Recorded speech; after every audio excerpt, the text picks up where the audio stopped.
C'est tout frais, tout beau, tout neuf, ça vient de sortir chez Akileos, une maison dont on a l'habitude de parler car j'adore ce qu'ils font. Ils s'attachent beaucoup au travail avec les BD qui sortent, plusieurs formats, des tomes qui font parfois 100, 180 pages. On va parler de la nouveauté de ce 25 avril, l'extra-bourrifante aventure des Super Delta. C'est le tome 2. Et c'est une œuvre d'Édouard Court. On en parle avec Édouard. Bonjour. Bonjour, c'est tout à fait ça. J'avais eu la chance de vous interviewer pour parler de Héraclès au moment où l'intégrale était sortie de ce, de ce personnage mythique et mythologique que vous aviez travaillé en plusieurs tomes. Et puis chez Akileos, une fois qu'une œuvre est terminée, ils offrent des intégrales et parfois même en édition noir et blanc. En fait, c'est toujours du très beau travail. Avant de parler des super deltas, on va reparler un peu de vous, votre parcours au niveau de l'illustration et de l'écriture, parce que vous travaillez tout seul sur les livres que vous faites. Ça a Oui, commencé comment? alors ça a commencé donc rapidement mes études. J'étais à Orléans en formation de design graphique. Donc c'est le graphisme, l'illustration, toutes ces choses, savoir composer de l'image, tous ces trucs-là. Et la BD, c'était un peu le hobby sur le côté. Mais une fois sorti des études, rien ne démarrait vraiment très vite. Et donc sur mon temps libre, j'avais monté un projet BD qui était donc Héraclès, pour tenter le coup, on ne savait jamais. Et puis au final, c'est ça qui a mordu. Et donc je me suis retrouvé propulsé auteur BD. Donc Héraclès a été 4 ans de boulot. Et à partir de là, ça y est, j'étais formé. Et donc ça m'a plu et je suis parti sur d'autres projets. Donc maintenant ça fait quoi 7-8 ans que je suis vraiment auteur BD. Sans Alors, le vouloir quasiment. Enfin en tout cas pas au niveau des études, je m'étais éloigné de ça, mais c'est revenu, quoi. on peut noter un album au Sensei paru en 2016 et puis une participation sur Axolot, un projet avec de multiples personnes autour de plusieurs tomes. Tout à fait, c'est ça, c'est des albums collectifs avec Solot. C'est des adaptations de petites histoires écrites par Christophe Beau. Et donc du coup j'ai participé à ça effectivement aussi. Et puis là sort le deuxième tome des Super Delta, l'invasion. Alors là, on passe Ouais. euh, sur quelque chose de totalement différent, mais j'ai envie de dire, c'est presque la patte d'Édouard Court, c'est-à-dire que ce que je vous disais en préparant cette interview, si on fait pas attention, on reconnaît pas votre patte. Il y a quelques petits détails qui sont là, mais entre Héraclès, Osensei et Super Delta, vous êtes capable de faire, de passer du coq à l'âne tout en étant sur ce travail beaucoup de noir et blanc, beaucoup de gris et un univers qui est absolument génial. Ah, merci. Oui, effectivement, ça c'est le côté graphiste.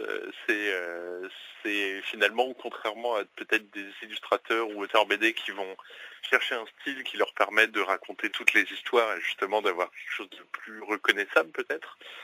Moi, j'aime bien mélanger ma façon de dessiner mon graphisme avec des codes différents qui sont du coup appropriés à l'histoire à chaque fois. Donc sur Héraclès, on était sur fresques, poterie grecque et compagnie. Au Sensei, c'était tout de suite plus peinture japonaise, estampes, manga. Et puis là, Super Delta, c'est à fond manga mais plus jeunesse, mélangé avec des choses qui viennent aussi de cartoons américains, peut-être plutôt. Mais le côté, le noir et blanc et puis la mise en scène, etc., est forcément extrêmement influencé par le manga et un petit peu aussi par tout ce qui est Spirou et compagnie.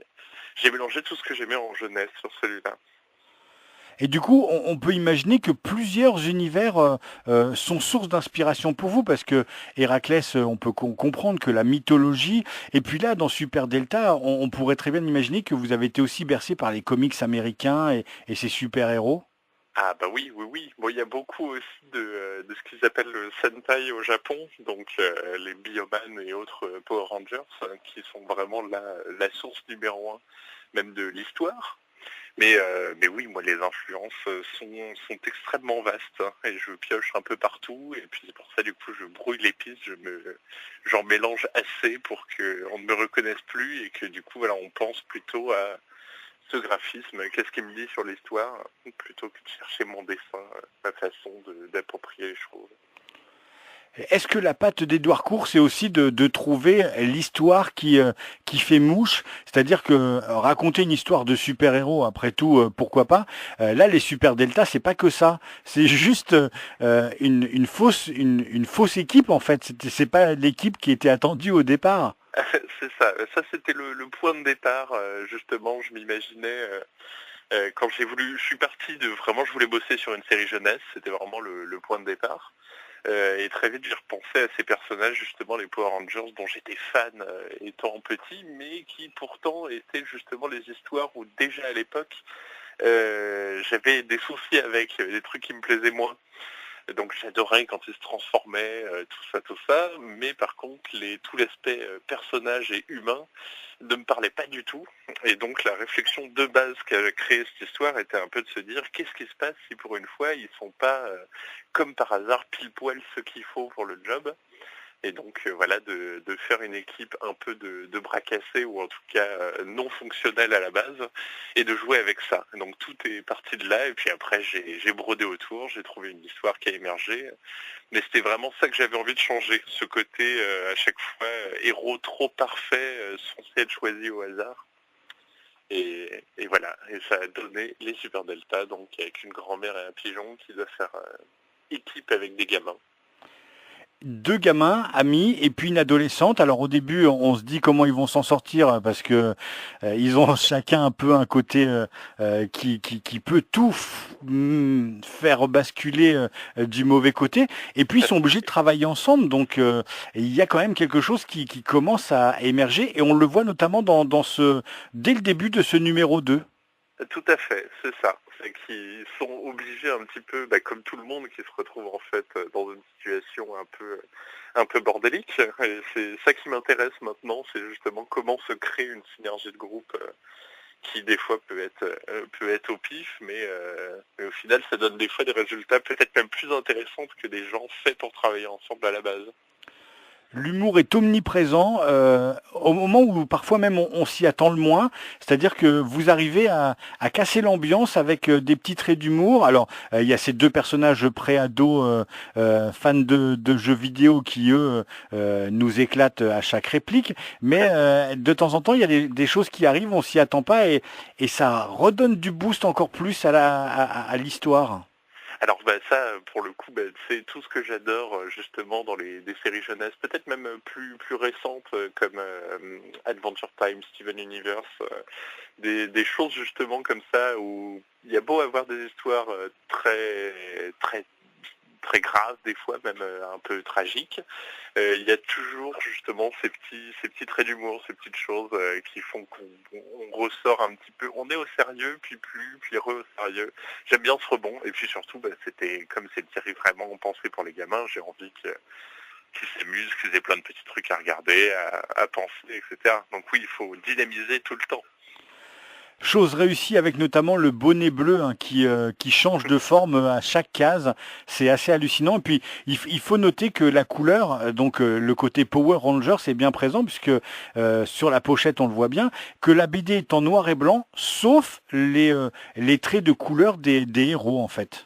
C'est ça, leur pouvoir coloré, donc le bon vieux code couleur justement des biomanes. Cette idée, pareil, elle est venue finalement très très vite dès que j'ai choisi ce sujet. Je me suis dit, tiens, ça permet de faire un manga donc en noir et blanc comme d'habitude, mais avec ce petit twist en plus de graphique qui du coup donne aussi un peu du peps. Un peu du peps à l'image, donc ça me plaisait. Puis étant un peu daltonien, j'aime bien. C'est des gros aplats de couleurs qui seront toujours les mêmes. C'est très pratique. Et puis l'objet est superbe parce que il y a une couverture avec du brillant, donc le super qui est avec les 5 couleurs, ça tombait plutôt bien, il y a 5 lettres. Et puis vous avez poussé le détail jusqu'à la double page cartonnée qui sert de marque-page et même ce petit tankard qui peut être détaché pour faire un marque-page qui peut servir dans d'autres livres. Tout à fait, bah voilà, bah ça c'était des trucs aussi que j'aimais bien. Il y avait ça dans les j'aime lire à l'époque et je collectionnais les marque-pages. Donc quand on m'a dit que c'était possible, mais sinon après tout ce qui est le brillant, tout ce qui est justement les couleurs, tout ça c'est des petites marottes de graphiste, de choses que j'ai envie d'essayer. Donc là comme j'étais tout numérique, je pouvais vraiment tout maîtriser, les encres, les choses. Donc on a joué un petit peu avec ça pour faire un objet le plus sympathique possible. Et puis brillant parce que bah voilà, il n'y a rien de plus sympa que des couvertures qui brillent quand on est gamin. Pour avoir fait plusieurs interviews avec d'autres personnes qui travaillent avec Akileos, on s'aperçoit que c'est une maison d'édition qui marche beaucoup au coup de cœur. Ils ne s'arrêtent pas à un format de BD. Du moment que ça leur plaît, ils l'éditent. Comment se passe votre travail de votre côté avec Akileos? Finalement, c'est très très libre au niveau créatif. Ce qui est très sympathique, c'est que j'ai pas à chaque fois à repartir de zéro, monter un dossier complet pour les reconvaincre. En général, on a juste à discuter ensemble. Je leur parle de mes envies, des choses que je vois. Et puis, la plupart du temps, jusqu'ici, ils m'ont toujours laissé le feu vert et ils m'ont dit essayons. Non, pour le coup, Super Delta, c'est peut-être le plus risqué puisqu'ils n'avaient pas trop de séries jeunesse pour l'instant, en tout cas aucune création originale. Mais voilà, ils m'ont laissé vraiment les mains libres et ce qui est très sympathique, c'est que comme c'est vraiment des amateurs de BD dont j'apprécie les goûts et les avis, on peut avoir des discussions vraiment pour améliorer les choses, mais jamais, il n'y a jamais une logique d'obligation de leur part. Et ça, c'est peut-être le truc que j'ai préféré dans notre travail ensemble, c'est que pour moi qui démarrais, je pouvais vraiment essayer des choses et si j'y tenais, ils me laissaient faire, parce qu'eux aussi sont curieux de voir si ça marche. Donc oui, pour la créativité, ils sont au top là-dessus. Alors, ce deuxième album vient de sortir ce 25 avril. Je l'ai dévoré. Je le relis maintenant pour rechercher les petits détails, pour prendre mon temps, trouver les petits trucs d'Édouard Court.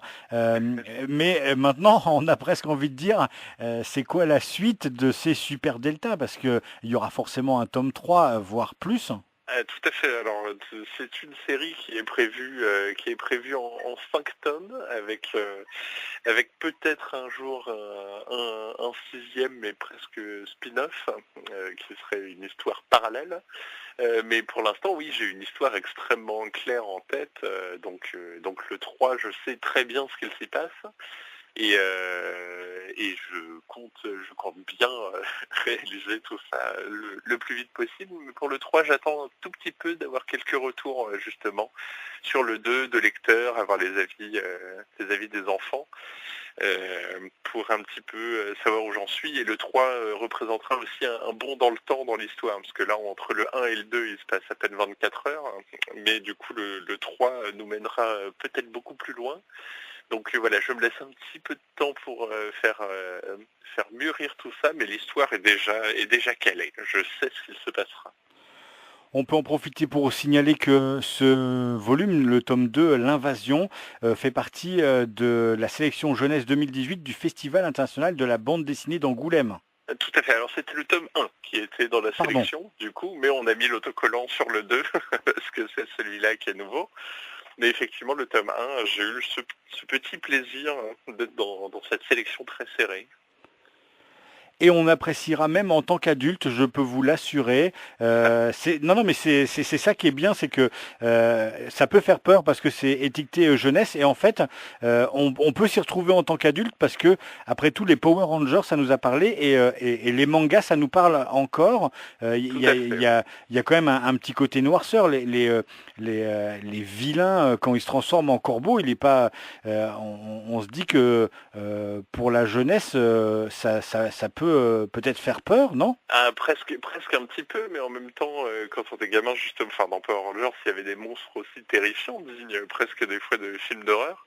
Mais quand c'est mis dans une situation rigolote, au final, je trouve que ça peut bien fonctionner. Et on est aussi fasciné par ces créatures aussi repoussantes que rigolotes. Donc ça, je voyais bien justement tous ces personnages très noirs et puis aussi facile à redessiner si les enfants veulent en inventer. Ça me plaisait cette idée. Je vous invite fortement à faire la connaissance, si vous l'avez pas déjà fait sur le tome 1, de ces super Delta, hein. C'est une équipe improbable entre une jeune fille, deux jeunes ados, même pas ados, on va dire une douzaine ou 13 ans, et puis cette grand-mère qui est presque sourde, qui vient d'un autre temps, et un pigeon. Ben voilà, ça fait une super équipe, ça fait l'extra bourrifante aventure des super Delta. Le tome 2, l'invasion, vient de sortir ce 25 avril. C'est chez Aquileos et c'est un vrai régal. Merci beaucoup, Édouard Court. Eh bien, merci pour tous ces superlatifs.